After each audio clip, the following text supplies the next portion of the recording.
5 नवंबर को फ्राउ पिछले कुछ महीनों के नोट्स लेकर एक विस्तृत रिपोर्ट लिखने का निर्णय लेती है, जिसमें वे समझाती हैं कि कैसे वे पहाड़ों में एक केबिन में फंस गईं। ये सब मई में शुरू होता है जब फ्राउ अपने 2 दोस्तों और उनके कुत्ते लिंक्स के साथ छुट्टी पर जाती है। फ्राउ को जानवरों की आदत नहीं है और वह बेचारे लिंक्स के आसपास असहज महसूस करती है। जब वे आखिरकार केबिन पहुंचते हैं तो वे बस जाते हैं और दोस्त पास के गांव के पब में जाने का निर्णय लेते हैं। फ्राउ थकी हुई होती है, इसलिए वे लिंक्स के साथ रहती हैं। उदासी में वह कुत्ते को प्यार करने की कोशिश करती है, लेकिन लिंक्स उस पर चीखने लगता है। वह दिन सौंदर्य देखभाल करने, धूम्रपान करने और कुत्ते के साथ अजीब निगाहें बदलने में बिताती है। आखिर में वह जल्दी सोने चली जाती है। अगले दिन फ्राउ उठती है और देखती है कि लिंक्स दरवाजे के पास रो रहा है। वह उसे बाहर जाने देती है ताकि वह अपनी जरूरत कर सके, और वह घर की तलाश करती है, सिर्फ यह जानने के लिए कि उसके दोस्त नहीं आए हैं पीछे। चिंतित कि उनके साथ कुछ हुआ हो सकता है, फ्राउ लिंक्स के आगे आगे गांव की ओर चलने लगती है। अचानक वह उसे रोते हुए सुनती है और उसकी ओर दौड़ जाती है। ऐसा लगता है कि उसने किसी तरह से अपनी नाक मार ली, लेकिन वह कारण नहीं देख पा रही है। फ्राउ आगे बढ़ती रहती है, लेकिन उसके पीछे आने के बजाय लिंक्स वापस चला जाता है। कुछ कदम चलकर फ्राउ एक अदृश्य दीवार से टकरा जाती है। उलझन में वह इसे अपने हाथों से छूती है, यह सुनिश्चित करने के लिए कि वहां एक अवरोध है जो उसे आगे नहीं जाने देगा। वह एक धड़कन भी सुन सकती थी, लेकिन वह बस उसका अपना दिल है। फ्राउ को यह अजीब लगता है कि कोई अलार्म नहीं बजा और न ही कोई जिज्ञासु गांव वाले बैरियर को देखने आए। चाहे वह कितनी भी कोशिश करे, वह आगे नहीं बढ़ पाती, इसलिए वह वापस जाने का फैसला करती है।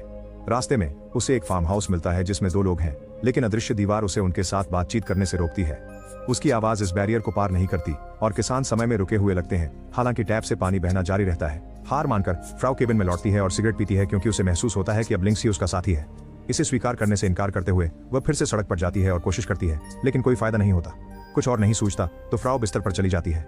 अचानक वह एक अजीब आवाज सुनती है और बाहर जाकर जांचने की कोशिश करती है, लेकिन जब वह दरवाजा खोलती है तो पाती है कि अब बाधा घर के प्रवेश द्वार को रोक रही है। फ्राउ चिल्लाने लगती है, केवल यह पता करने के लिए कि वह अपने बिस्तर में जाग चुकी है, जहां लिंक्स पहले से ही उसका स्वागत कर रहा है। वह तुरंत दरवाजा चेक करती है और पुष्टि करती है कि सब ठीक है। फिर वह बाहर टहलने के लिए जाती है और वर्तमान में फ्राउ लिखती है कि उसे याद नहीं है कि उस दिन उसने और क्या किया था। यह ऐसा है जैसे स्थिति की हकीकत उसके दिमाग को धुंधला कर देती है। फ्राउ भी कैबिनेट में लौटती है और अपने दोस्त की दूरबीन लेकर इलाके पर निगाह डालती है।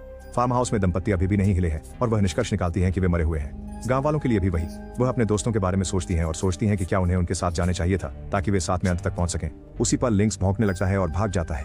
जब फ्राउ उसका पीछा करने की कोशिश करती है तो वह देखती है कि उसने एक गाय ढूंढ ली है। पहले तो वह डर से छिप जाती है, लेकिन फिर वह जानवर के पास जाकर उसे दोस्त बना लेती है और उसे दूध के लिए केबिन में ले आती है। फ्राउ गाय का नाम बेला रखती है, यह बताते हुए कि वह एक आशीर्वाद और बोझ दोनों है। अगले दिन फ्राउ अपनी दोस्त की कार में बैठती है और गांव की ओर सड़क पर चलने लगती है। यह उम्मीद करती है कि गति उसे पार करने देगी। वह दूसरी ओर एक छोड़ी हुई गाड़ी भी देख सकती है जो उसे देती है उसकी उम्मीद। दुर्भाग्य से यह काम नहीं करता और कार बैरियर से टकरा जाती है। अपने खून बह रहे घाव की अनदेखी करते हुए फ्राउ दीवार को छूती है और उसके पीछे के अर्थ के बारे में सोचती है। अगले 10 दिनों तक फ्राउ बैरियर पार करने का समाधान खोजने की कोशिश करती है, लेकिन असफल रहती है। अंततः वह वास्तविकता का सामना करती है और बिस्तर में टूट जाती है, क्योंकि वह स्वीकार करती है कि कोई उसे बचाने नहीं आ रहा है। वह यहाँ तक कि आत्महरास करने पर विचार करती है, लेकिन उसे याद आता है कि उसके दोस्तों ने केबिन को राशन से भरकर रखा है और इसके बजाय वह उनके स्मरण को धन्यवाद देने के लिए जीवित रहने की कोशिश करने का निर्णय करती है। उसमें लकड़ी के बहुत सारे गट्ठे और कुछ आलू शामिल हैं, इसलिए फ्राउ उन्हें बाहर लाकर अपनी खुद की आलू की खेती शुरू करती है। लिंक्स दृढ़ संकल्पित होकर खुदाई करता है मदद करने के लिए। जैसे जैसे दिन बीतते हैं, फ्राउ हर सुबह घड़ियां चढ़ाती है और कैलेंडर पर तारीख को काटकर उसकी गिनती रखती है।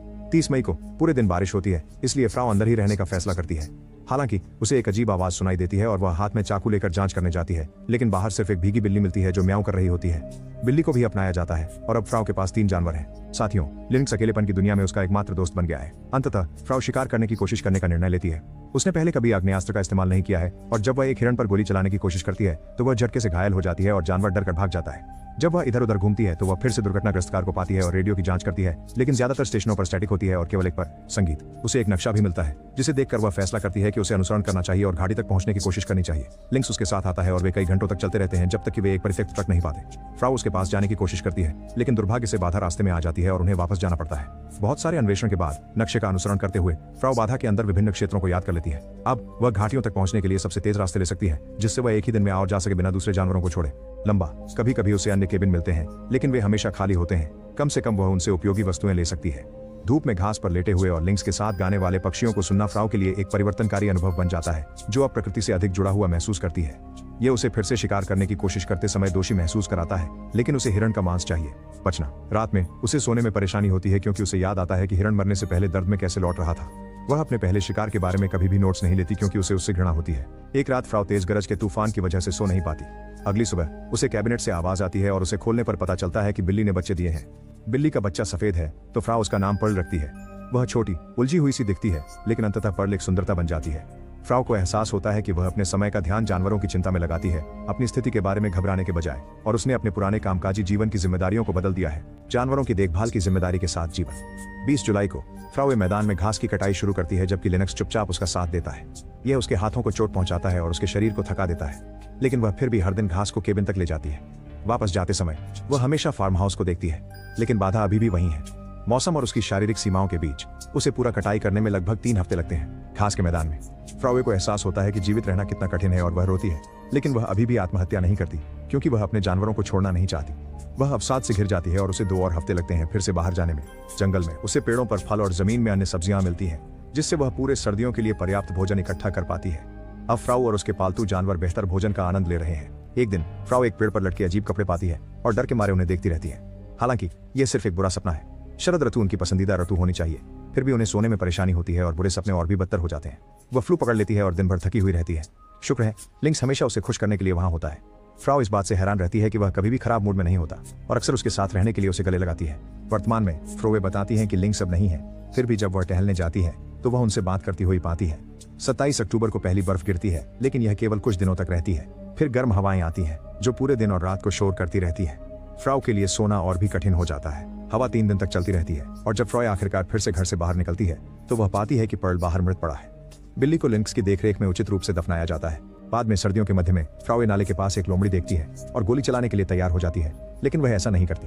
वह पर्ल की मौत के बारे में सोचना बंद नहीं कर पाती और कैसे वह वन में एकमात्र प्राणी है जिसके पास सही और गलत। अंत में वह दया चुनती है। केबिन में फ्राउ रोज बेला को ब्रश करती है, अब उसे एक बहन की तरह मानती है।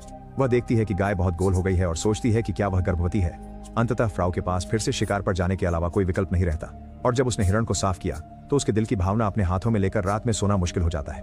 11 जनवरी को फ्राउ देखती है कि बेला थोड़ा खून बहा रही है और पूरे दिन उस पर नजर रखती है। शाम को वह बेला की एक प्यारे बछड़े को जन्म देने में मदद करती है। सर्दियों के दिन भारी बर्फीले तूफानों से भरे होते हैं। फ्राउ को मौसमी अवसाद हो जाता है और वह केवल इसलिए बिस्तर से उठती है क्योंकि लिंक्स उसे मजबूर करता है।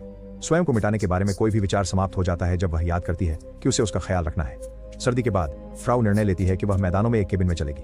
25 मई को वह अपने सभी जानवरों को इकट्ठा करती है और वे साथ में यात्रा करके अपने नए घर पहुंचते हैं। सुंदर चारागाह देखकर फ्राउ को भविष्य के लिए और अधिक उम्मीद है। तब से वह शांति से जानवरों, सितारों और उसे घेरने वाली प्रकृति के साथ रहती है। उन दिनों की यादें इतनी ताजा हैं कि वह नोट्स नहीं बनाती। पहली बार वह शांत महसूस करती है। 16 अक्टूबर को फ्राउ ने फिर से नोट्स लेना शुरू किया और अपना अधिकांश समय लकड़ी के भंडार को दोगुना करने में लगाया। उन दिनों की उसकी यादें कमजोर हैं और 10 दिसंबर को उसे एक प्रविष्टि मिलती है जो उसे याद नहीं कि उसने लिखी है, जिसमें लिखा है, समय तेजी से बीतता है। जब बर्फ फिर से गिरती है तो फ्राउ अधिक दार्शनिक हो जाती है और सोचती है कि कैसे जानवरों और इंसानों को अपनी इच्छा के खिलाफ अपने जीवन जीने के लिए मजबूर किया जाता है। एक दिन वह देखती है कि एक सफेद कौवा अक्सर घर के आसपास उड़ता है, जिसे उसके काले परिवार द्वारा नजरअंदाज कर दिया जाता है। फ्राउ सोचती है कि सफेद कौवा सुंदर है और अन्य कौवों को उनके भेदभाव के लिए आंकती है।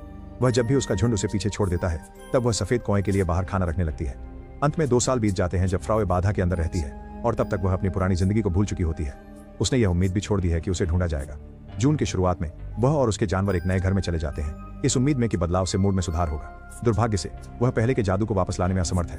गर्मी। एक दोपहर फ्राउ और लिंक्स टहलने से लौट रहे हैं और अचानक लिंक्स को उनके घर के पास कुछ सुनाई देता है तो वह तुरंत उसकी ओर दौड़ पड़ता है। जब तक फ्राउ पहुंचती है वह देखकर डर जाती है कि एक अजीब आदमी बेला के बेटे को कुल्हाड़ी से मार रहा है। जैसे ही लिंक्स उसे रोकने के लिए उस आदमी पर कूदता है, फ्राउ अपने हथियार की खोज में घर की ओर दौड़ जाती है। दुर्भाग्यवश वह पर्याप्त तेजी से नहीं पहुंच पाती और जब वह बाहर आती है तब तक लिंक्स पहले ही मारा जा चुका होता है।